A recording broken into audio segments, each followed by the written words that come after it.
May magandang araw sa inyo.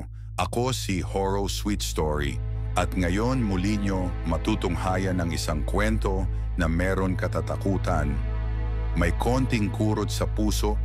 Magsisimula na isang kwentong puno ng hiwaga, alaala at isang pag-ibig na hindi kumupas.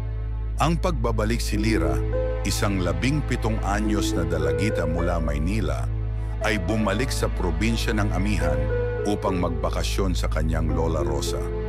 Mahigit 10 taon na siyang hindi bumalik mula nang mamatay ang kanyang mga magulang sa isang aksidente sa kotse. Paglapag pa lang ng bus, ramdam na agad ni Lira ang kakaibang katahimikan sa baryo. Hindi mainit ang sikat ng araw. Ang hangin ay malamig, tila may daladalang alaala ng nakaraan. "Lola, bakit parang mas tahimik dito ngayon?" tanong niya habang naglalakad pa uwi. Simula nang pinutol ang mga sanga ng balete sa tapat ng simbahan, parang may nagbago, may mga nawawala, may mga batang hindi na nagigising, sagot ni Lola Rosa habang tinititigan ang kalangitan.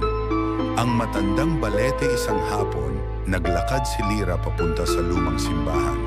Sa likod nito ay naroon pa rin ang higanteng balete. Matayog, baluktot ang mga ugat at tila nanonood. Dito raw noon sumisilong ang mga nilalang ng gabi ayon sa matatanda. Sa ilalim ng puno may nakatirik na isang kandila. Malapit dito may isang batang lalaki, mga 9 na taong gulang, nakaupo, tahimik lang. "Hi," bati ni Lira. Ngumiti ang bata. "Alam mo bang dati, dito sila nagpapakita tuwing hating gabi?" "Sino?" "Yung mga hindi matahimik, pero mababait sila kapag hindi mo sila kinalimutan." Mga panaginip simula nang makita niya ang batang lalaki, gabi-gabi nang nananaginip si Lira. Palaging nasa ilalim siya ng balete at may mga aninong lumalapit sa kanya. Mapuputla, umiiyak, pero hindi mapanganib. Naririnig niya silang nagsasabi, "Salamat, Lira." Kinabukasan tinanong niya si Lola kung kilala ang batang nakita niya. "Baka si Elias," sagot ng matanda. "Isa siya sa mga batang nawala 5 taon na ang nakalipas. Sabi nila, naglalaro daw sa ilalim ng balete, tapos hindi na nakita. Pero matagal na siyang patay, anak." Ang aklat ng gunita.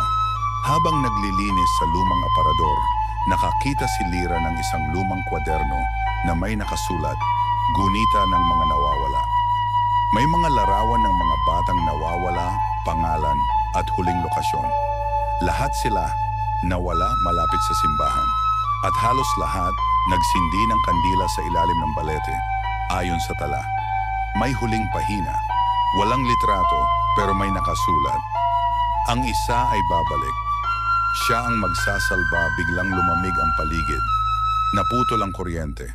At sa madilim na bintana, nakita niya ang batang si Elias. Nakatingin lang. Ang pagtawid kinagabihan, bumalik si Lira sa balete. Pitpit niya ang aklat, kandila at rosaryo ni Lola. Pagdating niya, nagpakita si Elias. "Bakit mo ako tinutulungan?" tanong niya. "Dahil pareho tayong may nawalang mahal. Ikaw sa aksidente, ako sa dilim." Tumayo si Elias, lumapit sa puno at biglang umihip ang hangin. Lumabas mula sa mga ugat ang mga anyo ng bata. Parang kaluluwa, ngunit hindi galit. Malulungkot lang. Nagsindi si Lira ng 7 kandila. Isa-isa naglaho ang mga kaluluwa, ngunit may mga ngiti sa kanilang mukha. Huling naglaho si Elias. Ngunit bago siya mawala, hinawakan niya ang kamay ni Lira. "Salamat. Hindi ko man muling makita ang nanay ko, alam kong makakabalik na ako sa liwanag." Sa liwanag ng umaga kinabukasan, nagising si Lira sa kama ni Lola. May liwanag sa kwarto at isang bagong bulaklak sa mesa, puting sampagita. Nakatanggap din siya ng sulat mula sa simbahan. "Salamat sa muling pagbalik ng katahimikan. Natapos na ang paglalakbay ng mga nawala." Dumaan siya muli sa balete. Wala na ito roon. Isang bakanteng lote na lang ang natira. Ngunit sa gitna, may isang maliit na puno na umuusbong. Sa tabi nito, may pangalan, Elias, anak ng liwanag, ang bituin sa dilim. Bumalik si Lyra sa Maynila, pero dala niya ang aklat. Ginawa niya itong proyekto sa paaralan, isang librong pambata tungkol sa mga nawawalang kaluluwa na kailangan tandaan, hindi kalimutan. At gabi-gabi, bago matulog, nagsisindi siya ng kandila sa bintana. Hindi dahil natatakot siya, kundi dahil may isang kaibigang dati nawawala. Ngunit ngayon, lagi nang nagbabantay mula sa liwanag. Tapusin mo ang kwento.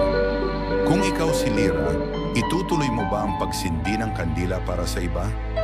Dahil minsan, ang mga multo ng kahapon ay hindi para takutin tayo, kundi para paalalahanan tayong hindi tayo nag-iisa. At dito nagtatapos ang saglit na kwento natin. Mag-abang sa susunod na kwento, mag-like, share, subscribe. Nang sumakses tayong lahat, maraming salamat.